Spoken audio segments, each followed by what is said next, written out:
সামান্য একটু ঘোরাঘুরি করি, তারপরে একটু একটু একদমই একটু শেয়ার করি জন্য আপনাদের এত জ্বালা। এই জ্বালা আরো বাড়িয়ে দিতে আসছিলাম তেল নিতে, কিন্তু আপনাদের ভাগ্য অনেক ভালো, তেলই নাই। আরো জ্বালা বাড়াতে চলে গেলাম জামাই বউ মিলে চায়নাবাদে একটু রং ঢং করতে। ফেসবুকে মানুষ আসলে ভালোটাই শেয়ার করে, খারাপটা কেউ কখনো শেয়ার করে না। মানুষের যে ভালো কিছু শেয়ার করে তার মানে এই না যে তাদের জীবনে খারাপ কিছু নাই। ভালো খারাপ মিলিয়েই কিন্তু জীবন।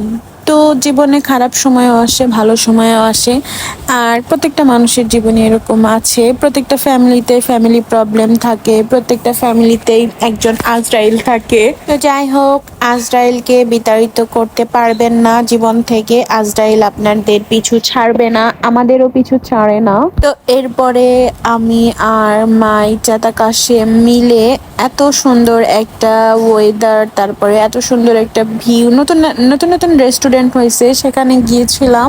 এই ভিডিওটা কিন্তু ঈদের কিছুদিন পরে করা ভিডিও, তো আলসামির কারণে কিন্তু আজকে এডিট করতে বসেছি। এই যে আমি আমার জামাইয়ের একমাত্র ঢঙ্গি বউ, এখানে একটু ঢং টং করছিলাম, ছবি টবি উঠছিলাম, ভিডিও করছিলাম।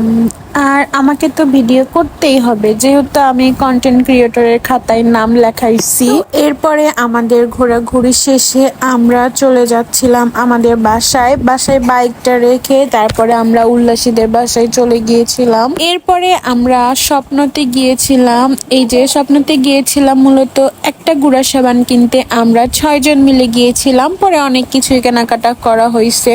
তো তারপরে আমরা আমাদের বিদেশি আপাকে নিয়ে গিয়েছিলাম শিক কাবাব খেতে, যদিও এটা আমি ফার্স্ট টাইম ট্রাই করলাম। তারপরে খাওয়া দাওয়া করছিলাম, আর এখানে প্ল্যান করছিলাম যে আমরা আর একটা জায়গাতে যাব, কি খাওয়া যায়। তারপরে এখানে এক পর্যায়ে প্ল্যান হয়ে গেল, মিষ্টি খাওয়ার প্ল্যান হয়ে গেল, কিন্তু আমাদের যেতে যেতে দোকানই বন্ধ করে দিয়েছিল। তো তারপরে আবার প্ল্যান ক্যান্সেল হয়ে ফুচকাতে প্ল্যান চলে যায়। ফুচকা খাওয়ার প্ল্যানে চলে যাওয়ার পরে আমরা 4-5টা দোকান ঘুরেছি, সব জায়গাতে শেষ হয়ে গেছে, হাবি জাবি হ্যান ত্যান। তো তারপরে এই যে পামতলার মোড়ে গিয়ে এটা পেয়েছিলাম, তো আমরা সবাই মিলে এখানে ফুচকা খেলাম। তো সবাই ভালো থাকবেন। আজকের মতো আমার এই ছোট্ট একটা ভিডিও ব্লগ এখানে শেষ। সবাই ভালো থাকবেন, আসসালামু আলাইকুম। আর হ্যাঁ, আমার পেজে নতুন হয়ে থাকলে অবশ্যই একটা ফলো দিয়ে দিবেন, এন্ড লাইক কমেন্ট শেয়ার করে পাশে থাকবেন। ধন্যবাদ।